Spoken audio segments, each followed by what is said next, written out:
બિરબલ તમને મહારાજ બોલાવે છે.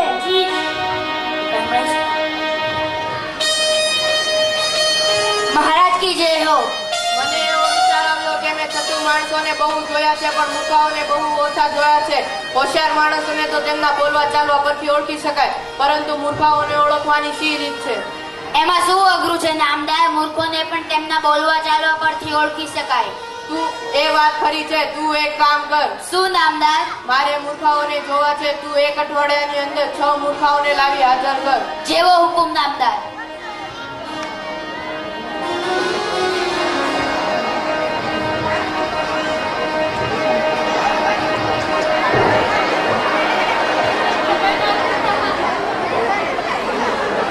ભલા માણસ, તમે આ ઘાસનો ભારો માથે કેમ મૂક્યો છે?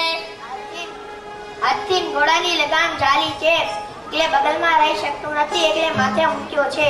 પણ ઘોડા પર મૂકતા શું થતું હતું? ઘોડો તમે જોતા નથી કે ઘોડો કેટલો નબળો છે? તે મારો જ ભાર જેમ તેમ ઉચકી શકે છે. તેના પર ઘાસનો ભારો મૂકો તો મરી ન જાય.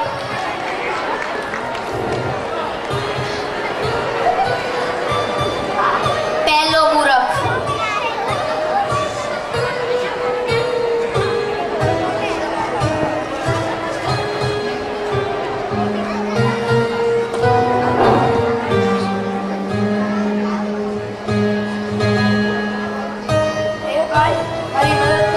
તમારું ભલું કરશે. તમારી મેળે બેઠા હોય તેમ નથી. ના. મારો હાથ જાળો. નહીં નહીં, મારો હાથ પકડશો નહીં. મારી ચોટલી પકડીને એને બેઠો કરો. કેમ તમારા હાથને કઈ ઈજા થઈ છે? નહીં નહીં, મારા હાથને કશી ઈજા નથી થઈ. મારા ચોટલી પકડીને મને બેઠો કરો, પછી હું કહું. પણ તમે હાથ આમ કેમ રાખ્યા છે? એ જ તો વાત છે. મારે સુતાર પાસે કબાટ કરાવવા જવું હતું. તેણે કીધું હતું કે તમારા જૂના કબાટનું માપ લેજો. મેં મારા જૂના કબાટનું માપ લીધું અને તેનું પહોળાઈનું માપ એટલું નીકળ્યું. એટલે મેં મારા જૂના કબાટનું માપ લઈને હું જતો હતો ત્યાં રસ્તા પર પડી ગયો. બીજો મૂરખ.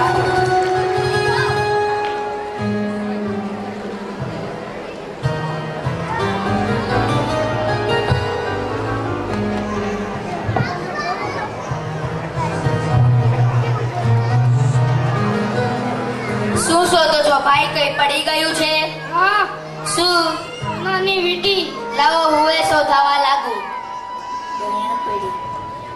તમારી ખાતરી છે કે અહીં પેડી હતી? ના, અહીં નથી પડી.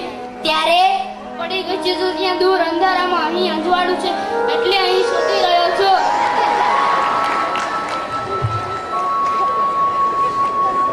ત્રીજો મૂરખ. જાઓ.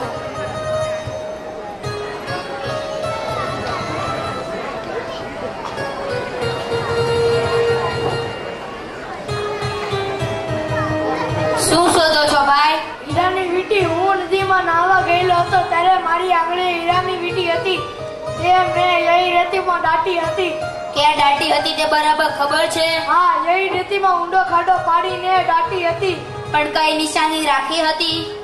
વળી કોઈ નિશાની રાખ્યા વગર કોઈ કશું દાટે? સી નિશાની રાખી હતી? ઉપર આકાશમાં ઊંટનું આકાર જેવું વાદળ હતું, તેની નીચે રેતીમાં દાટી હતી.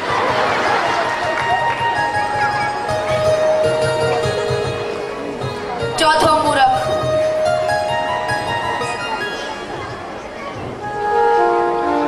જાઓ દરબારી, આ 4 મૂર્ખોને લઈ આવો.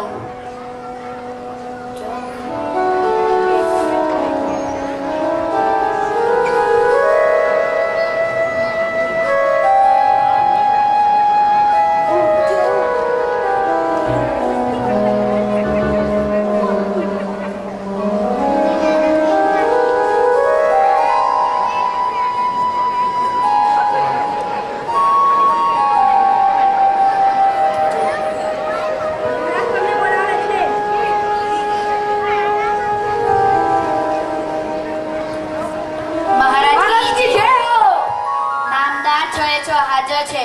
આ તો 4 જ છે. મેં 6 લાવવાનું કહ્યું હતું. આ 4 તો આપ જોયા નામદાર. 5મો હું. તું મૂરખનો સરદાર? હા નામદાર. જેને બીજા કોઈ કામ ન હોય તેમ હું મૂર્ખાઓની શોધ કરવા નીકળ્યો મેં નકામાં 8 દહાડા બગાડ્યા. તે હું મૂર્ખાઓનો સરદાર નહીં તો બીજું શું? અને છઠ્ઠો નામદાર કુસુર માફ કરજો, પણ રાજકાજ અને બીજા અનેક સારા કામો પડતા મૂકી મૂર્ખાઓની શોધ કરી દરબારમાં લાવવાને મને હુકુમ કરનાર તે છઠ્ઠો મૂર્ખનો સરદાર. એટલે એ તો હું. હા નામદાર, આપણે બંને હું મૂર્ખાઓની શોધ કરવા નીકળ્યો એટલે હું ને આપ મને મોકલ્યો માટે આપ. કેટલો ગુમાન, બાદશાહનું અપમાન, બિરબલને સજા થવી જ જોઈએ. નહીં, બિરબલે ટકોર કરીને પણ મને સાચી વાતનું ભાન કરાવ્યું છે. મૂર્ખાઓના વિચારમાં અથવા મૂર્ખાઓની શોધમાં મેં ખોટા દહાડા બગાડ્યા. તે મૂર્ખાય નહીં તો બીજું શું? બિરબલને ઇનામ મળવું જ જોઈએ.